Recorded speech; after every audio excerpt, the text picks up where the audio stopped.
How Julius Caesar's assassination led to the rise of Fortnite.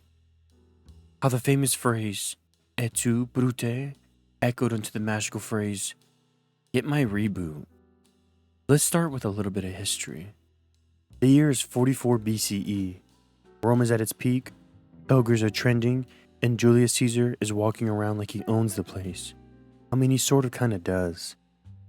A group of senators decide they're not vibing with the whole dictator for life deal, and a new plan was formed.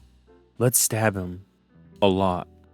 And after about 23 stabs, give or take, Caesar dies. Rome spirals, and a massive power vacuum forms. After Caesar's death, civil war breaks out. Here comes Octavian, Caesar's heir.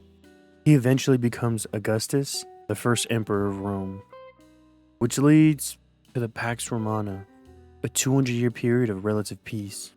You see, peace means stability, and stability means infrastructure.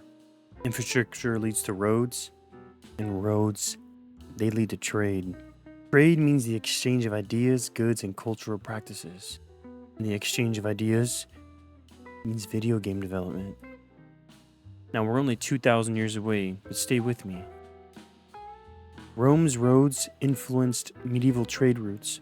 The medieval trade routes sparked global exploration.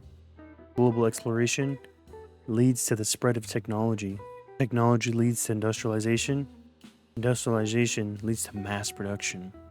Mass production leads to computing. Computing leads to video games. And video games, they led to Fortnite. Fortnite's entire appeal is drop into a chaotic battlefield and try not to get third-partied by a 12-year-old on a sugar rush. And where do chaotic battle royals start? They started in ancient Rome. Gladiator fighting. In the Colosseum. Last man standing. Winner takes all. And loser gets carried out like someone's unplugged controller. And who helped popularize gladiator games? That's right. Caesar himself.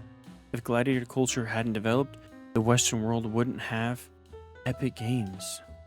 And what if epic games never thought, what if 100 people dropped from a flying school bus and started collecting guns? You see, Julius Caesar's assassination, without that, we wouldn't have arena culture. We wouldn't have Fortnite. Get a step further. Fortnite's defining mechanic is building.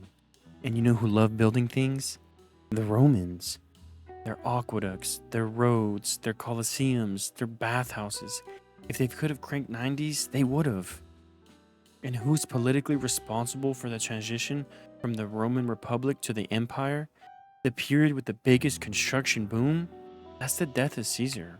Without that political shift, Rome's massive building era might not have existed, which means the Western architectural tradition might look totally different. And that means Epic Games developers, they wouldn't have grown up surrounded by architectural concepts like arches, columns, and complex structures, which means the idea of building walls instantly mid-combat might never have entered their brains. That's right. Caesar died so your cousin could crank 90s in 0.2 seconds.